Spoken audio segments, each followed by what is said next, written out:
আসসালামু আলাইকুম। প্রুনিং শেষে আমরা 24 ঘন্টার মধ্যেই ডরমিক্স লাগিয়ে দিচ্ছি।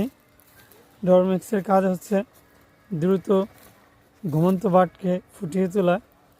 ডরমিক্সের সাথে আমরা ছত্রাকনাশক দিছি কপার অক্সিক্লোরাইড গ্রুপের, এবং সাথে দিছি আমরা একটু রং কালার আসার জন্য। এটা রঙের কোনো কাজ নাই, সৌন্দর্য জাস্ট আমরা দেখাবো। 15 দিন আগে আমরা ডরমিক্স দিচ্ছিলাম, এমন গাছ বাট বের হতে শুরু করছে, কুশি অলরেডি বের হতে শুরু করছে।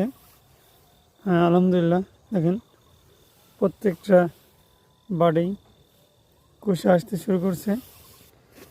চোখগুলো অনেক মোটা তাজা, এখানে দেখেন। এটা আর 2-1 দিনের মধ্যেই ফুটে বের হবে।